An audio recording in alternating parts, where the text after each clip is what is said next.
¿Cómo han sido 2 años de la 4T en materia económica? Querido Pedro Tello, te mando un abrazo. ¿Cómo estás? Luis, buenos días, qué gusto saludarte a ti y a quienes nos escuchan. Bien lo señalas, Luis, el balance de un año de gobierno pasa inevitablemente por la comparación entre las promesas formuladas, las decisiones adoptadas y los resultados obtenidos. Y en el caso de México, para entender el 2020, debemos hacer una rapidísima revisión de 2019.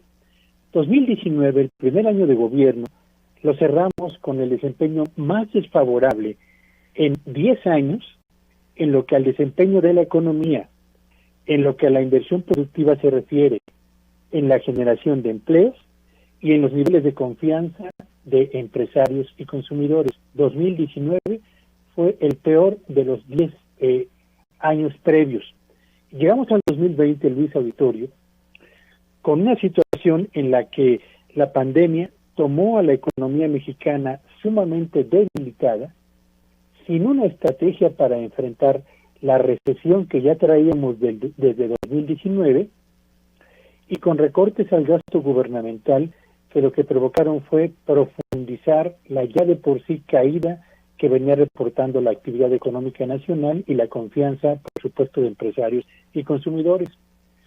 De modo que el segundo año de la presente administración pasará a la historia como el peor desempeño de la economía mexicana, la más profunda caída del empleo, la más significativa contracción de la inversión productiva y una escasa recuperación de la confianza de empresarios y consumidores, no en una década, sino en más de 80 años. Ese es, diría yo, quizás el resumen más contundente de la condición en la que se encuentra México en el segundo año de la presente administración.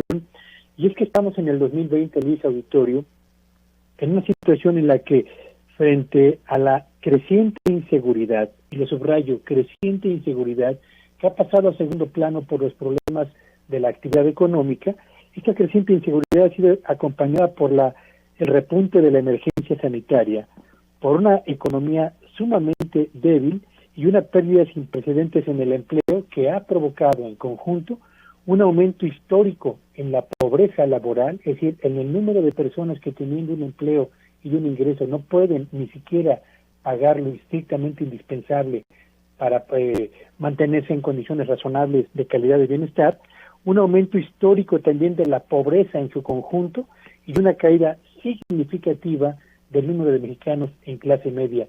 Segundo año de gobierno, entre las promesas de un crecimiento, de la estabilidad y del avance de la economía y el desarrollo de México, decisiones tomadas a favor del gasto social y en contra del apoyo a las empresas y resultados que avalan las condiciones más adversas para un país en más de 80 años, Luis.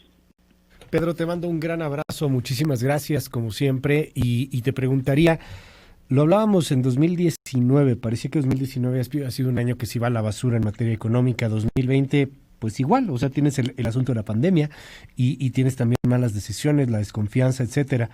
No sé si sea muy temprano, pero hay quien ya habla de un sexenio perdido. Hay quien dice que una recuperación vendrá, si tenemos suerte, pues por el 2024, 2025, para estar en los niveles que estábamos en 2018 en cuanto a crecimiento económico, etcétera. Estos son los datos macro, los numeritos que son muy interesantes para quienes gustamos de la economía y obviamente pues para ustedes los economistas. Pero la realidad es que estos números reflejan más hambre, reflejan gente que no tiene que comer, reflejan desesperación. Al final esa desesperación, por desgracia, en ocasiones se convierte en inseguridad, etcétera. Yo te preguntaría, desde tu perspectiva, ¿esto es un sexenio perdido en materia económica, dado el guamazototote que tuvimos con la pandemia? Por supuesto que sí, Luis. Es decir, una caída de la economía mexicana, vamos a imaginarla del 9% en este 2020, supondría que los próximos 4 años la economía mexicana tendría que crecer en promedio cerca de 2 a 2,5% para recuperar el nivel con el que arrancó esta administración. Aún si consiguiéramos ese crecimiento, Luis, el nivel de mexicanos en pobreza laboral y en pobreza extrema va a ser superior a aquel con el que inició la presente administración. Estamos frente a un sexenio perdido en materia de crecimiento Sí. Frente a un sexenio perdido en materia de mejoría en las condiciones de bienestar de la mayor parte de los mexicanos, también. Frente a un sexenio perdido por cuanto a la reducción de la pobreza en este país, claro que sí. Y por último, frente a un sexenio, Luis, que parece que se congratula de tener un blindaje financiero que existe y es real, pero que no termina por entender que un blindaje financiero sin un auténtico blindaje productivo de poco le sirve a una sociedad ávida de empleos, ávida de mejores salarios y ávida de mejores condiciones de bienestar. Muchísimas gracias, querido Pedro. Te mando un gran abrazo y te seguimos en tus redes. ¿Cuáles son? Síganme en Twitter en @Petello Villagrán. Que tengan un espléndido martes.